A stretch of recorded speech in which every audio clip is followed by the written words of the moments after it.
नमस्कार दोस्तों, स्वागत है हमारे YouTube channel Whole Study Point में। दोस्तों, इस वीडियो के माध्यम से देखा जाएगा सामान्य हिंदी का प्रैक्टिस सेट थर्ड।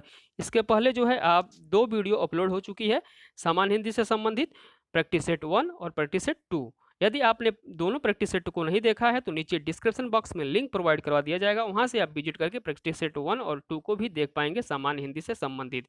देखिए, जो हमारे जो प्रैक्टिस सेट में शामिल किया जाता है, जितने भी क्वेश्चन शामिल किए जाते हैं, एमएड पुलिस परीक्षा के एग्जाम में जो लेवल होता है क्वेश्चन का, उसी को ध्यान में रखते हुए हर क्वेश्चन को मेंशन किया जाता है। तो आइए देखते हैं पहला प्रश्न आपके सामने क्या है। और जैसा कि मैं डेली कहता हूं दोस्तों, चैनल को सब्सक्राइब कर लेंगे जो लोग चैनल पे नए हैं। तो आइए देखते हैं। और दोस्तों, लाइक और शेयर करना मत भूलिएगा। जैसा कि मैं डेली कहता हूं, लाइक और शेयर भी कर लीजिएगा अपने दोस्तों के साथ। आइए देखते हैं फर्स्ट प्रश्न आपके सामने क्या है। देखिए, फर्स्ट प्रश्न है, 3 बेर खाती थी सो वे 3 बेर खाती है। पंक्ति में अलंकार चयनित कीजिए।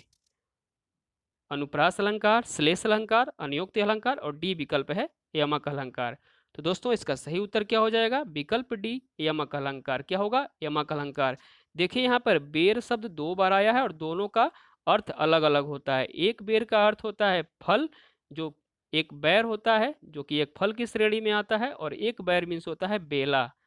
याद रखिएगा। नेक्स्ट क्वेश्चन देखेंगे। क्वेश्चन नंबर 2 क्या है आपके सामने? जहां उपमेय में उपमान की संभावना या कल्पना की जाए, वहां कौन सा अलंकार होता है? अतिशयोक्ति अलंकार, उपमा अलंकार, उत्प्रेक्षा अलंकार और डी विकल्प दिया गया है रूपक अलंकार। तो दोस्तों, इसका सही उत्तर है विकल्प सी, उत्प्रेक्षा अलंकार होता है। क्या होता है दोस्तों? उत्प्रेक्षा अलंकार होता है। नेक्स्ट क्वेश्चन देखेंगे। गुरु गोविंद तो एक हैं, दूजा यह आकार, आपा मोटी जीवति मरे, तो पावे करतार।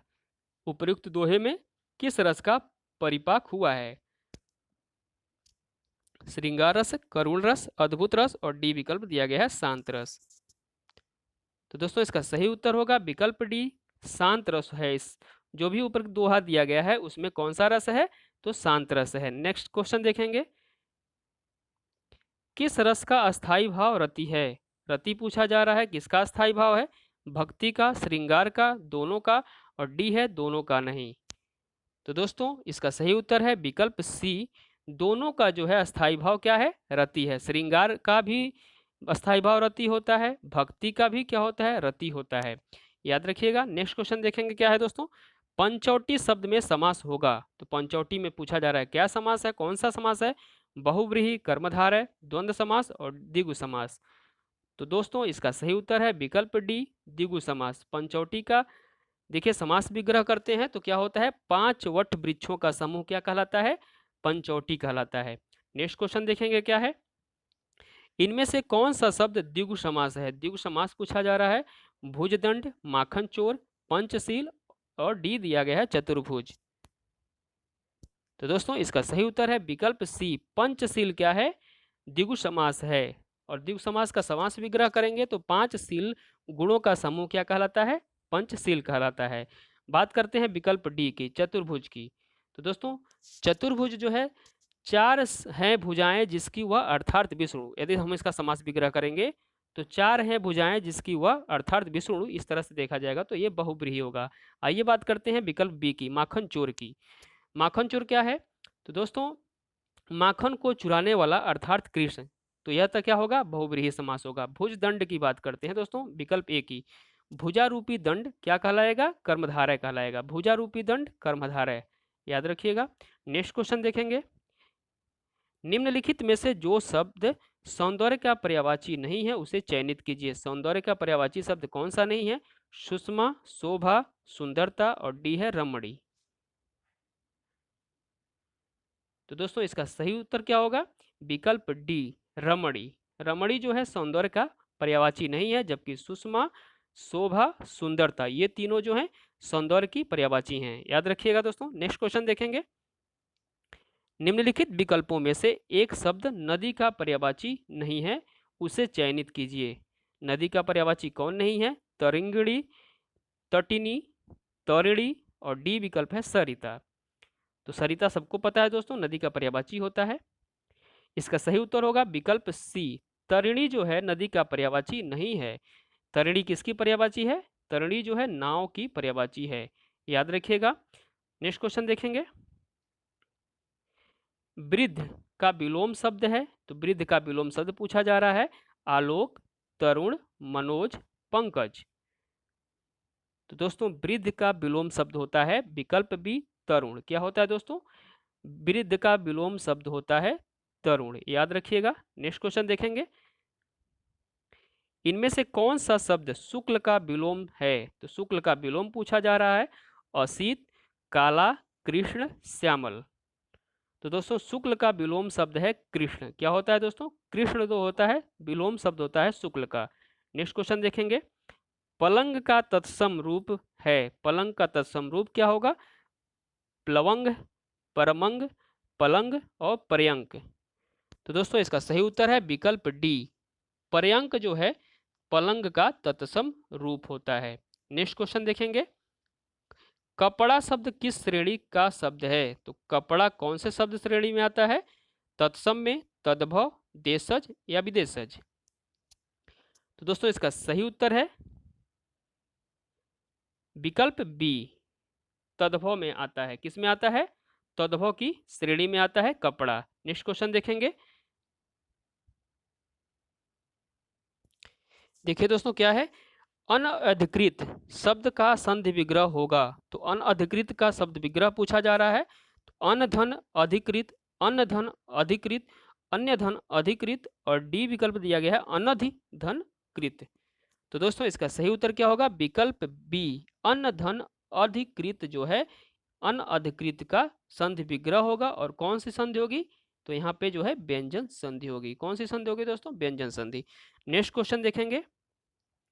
चंद्रोदय में कौन सी संधि है? तो चंद्रोदय में संधि पूछी जा रही है एण संधि, दीर्घ संधि, वृद्ध संधि और विकल्प डी है गुण संधि। तो दोस्तों यहाँ पे आंसर होगा आपका विकल्प डी, गुण संधि। अगर हम संधि विग्रह करेंगे तो चंद्रधन उदय होगा। क्या होगा? चंद्रधन उदय, चंद्रोदय। तो इस तरह से देखा जाए तो विकल्प डी सही उत्तर होगा, गुण संधि। नेक्स्ट क्वेश्चन देखेंगे। अंत्यज शब्द के लिए सही वाक्यांश है। तो अंत्यज के लिए सही वाक्यांश पूछा जा रहा है अंडे से पैदा होने वाला, किसी के अंतर से उत्पन्न होने वाला, अपने सगे संबंधियों को छोड़ देने वाला और डी विकल्प है तथा कथित निम्न जाति में जन्म लेने वाला। तो दोस्तों इसका सही उत्तर है विकल्प डी, अंत्यज के लिए सही शब्द क्या होगा? तो तथा कथित निम्न जाति में जन्म लेने वाला क्या कहलाता है? अंत्यज कहलाता है। क्या कहलाता है दोस्तों? अंत्यज कहलाता है। नेक्स्ट क्वेश्चन देखेंगे। अनिश्चित जीविका के लिए एक सही शब्द है आंशिक सेवा, अस्थायी सेवा, अर्ध रोजगार और डी विकल्प है आकाश वृत्ति। तो दोस्तों अनिश्चित जीविका के लिए जो है एक शब्द होता है आकाश वृत्ति। विकल्प जो है डी सही उत्तर है। नेक्स्ट क्वेश्चन देखेंगे। खुदा गंजे को नाखून ना दे लोकोक्ति का अभिप्राय है छोटे आदमी का प्रेम अस्थिर होता है, लज्जित होकर दूसरे पर क्रोध न निकाले। यहाँ पे देखिए क्रोध होगा, न निकाले। और सी है एक दोष पहले से था दूसरा और आ गया। और डी विकल्प है अत्याचारी को शक्ति नहीं मिलनी चाहिए। दोस्तों इसका सही उत्तर है विकल्प डी, खुदा गंजे को नाखून न देख लोकोक्ति का अभिप्राय होता है कि अत्याचारी को शक्ति नहीं मिलनी चाहिए। नेक्स्ट क्वेश्चन देखेंगे क्या है दोस्तों। आंख के अंधे नाम नयन सुख का सही अर्थ है। क्या सही अर्थ है? गुणों के विरुद्ध नाम का होना, बुद्धिहीन किंतु पर्याप्त धनवान होना, सी है अंधा आदमी प्रायः गुणवान होता है, डी विकल्प है एक आंख के अंधे को सभी सुखद अनुभव हो सकता है। तो दोस्तों इसका सही उत्तर क्या होगा? विकल्प ए। क्या होगा? विकल्प ए, गुण के विरुद्ध नाम का होना। आंख के अंधे नाम नयन सुख का सही अर्थ क्या होगा? गुण के विरुद्ध नाम का होना। नेक्स्ट क्वेश्चन देखेंगे। विषम मात्रिक छंद है दोहा, चौपाई, उल्लाल और डी विकल्प है कुंडलियां। तो दोस्तों विषम मात्रिक छंद कौन सा है? विकल्प डी इसका सही उत्तर है कुंडलियां। कुंडलियां और छप्पे कौन से श्रेणी में आता है? विषम मात्रिक छंद में। और दोहा और उल्लाल, दोहा और उल्लाल किस में आते हैं? अर्धसम मात्रिक छंद की श्रेणी में आते हैं, जबकि चौपाई जो है सम मात्रिक छंद की श्रेणी में आता है। नेक्स्ट क्वेश्चन देखेंगे। निम्नलिखित विकल्पों में से शुद्ध वर्तनी वाले शब्द का चयन कीजिए। उपरोक्त, उपर्युक्त, उपर्युक्त और डी है उपर्युक्त। दोस्तों इसका सही उत्तर क्या होगा?